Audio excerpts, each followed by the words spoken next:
Donald Trump has delivered his first address to the UN General Assembly. However, much of his rhetoric seems remarkably reminiscent of what his predecessors used to say. Our New York correspondent Caleb Maupin looks at some of the new president's rather old remarks. Trump opened up his debut in the Green Marble Hall of the United Nations with some of his signature rhetoric, which many people argue got him elected. As President of the United States, I will always put America first.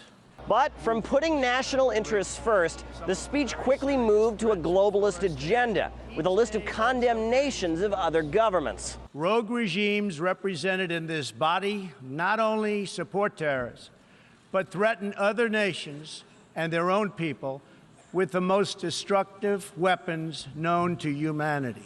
Trump lashed out at the Syrian government, reiterating claims that Damascus has used chemical weapons. The actions of the criminal regime of Bashar al-Assad, including the use of chemical weapons against his own citizens, even innocent children, shock the conscience of every decent person.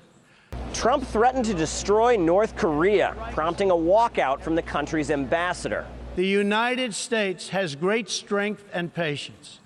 But if it is forced to defend itself or its allies, we will have no choice but to totally destroy North Korea. And then Trump lashed out at Iran, branding the country a rogue state. It is time for the entire world to join us in demanding that Iran's government end its pursuit of death and destruction. Donald Trump's speech ended up being a sort of call for countries around the world to confront those who, quote, threaten us with chaos, turmoil, and terror, namely three countries, Iran, Syria, and North Korea, two of which were named as the axis of evil by previous U.S. President George W. Bush. But we know their true nature. North Korea is a regime arming with missiles and weapons of mass destruction while starving its citizens. Iran aggressively pursues these weapons and exports terror, while an unelected few repress the Iranian people's hope for freedom. So much for Trump's election promises, offering a new approach to world politics, focusing on America's national interests and not being the policeman of the world. Caleb Maupin, RT, New York. And George W. Bush is not the only president whose rhetoric was similar to Trump's. At times, the new president even sounded like his party opponent and predecessor, Barack Obama. In America, we do not seek to impose our way of life on anyone. I do not think that America can or should impose our system of government on other countries.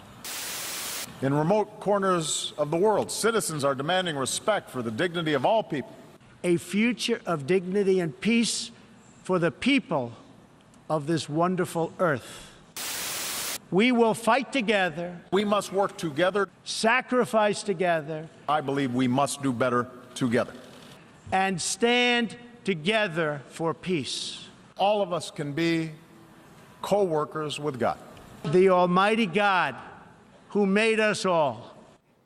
As our correspondent mentioned earlier, Trump lashed out at North Korea, Syria and Iran in his address. Tehran's foreign minister has already reacted, branding Trump's remarks shameless and ignorant. Despite Iran's compliance with the nuclear non-proliferation deal, which was signed in 2015, Washington has been escalating tensions with the country. The Trump administration views the deal as unfair and in July announced new sanctions against Tehran. And just a week later, Congress passed a bill to impose fresh sanctions against the country. Washington's ally, President Macron of France, has nonetheless defended the deal from the same podium where Trump lashed out at Iran. I would like to defend the nuclear agreement with Iran. Our engagement on non-proliferation allowed us to work out, on the 14th of July 2015, a solid, robust and verifiable agreement that enables us to ensure that Iran does not obtain nuclear weapons. Renouncing it would be a great error. This could apply to North Korea too, immediately. Dialogue, control and multilateralism. These are the efficient weapons. This is the only way forward. However, US Secretary of State Rex Tillerson said Washington needs its European allies to make the case to Iran that the deal has to be, quote, revisited. This is how Iranians have reacted to Trump's latest harsh remarks about their country.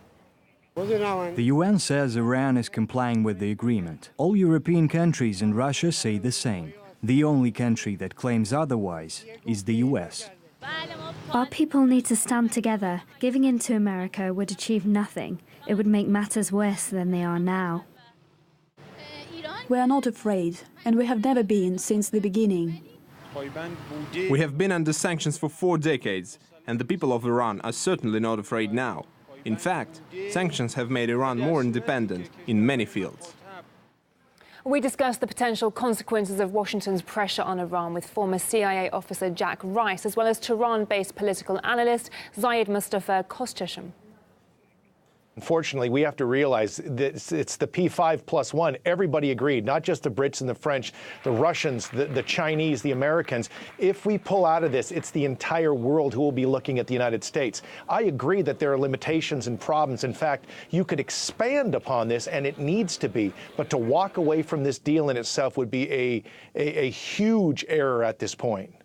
Iran has many components of power, including its nuclear industry, missile power, and regional presence and military clout and influence in the region. What they mean in Washington is to wear off these components of power. Once they do so, Iran would be a very easy target like Iraq at the time of Saddam Hussein. And that would mean a material and fundamental violation of the nuclear deal.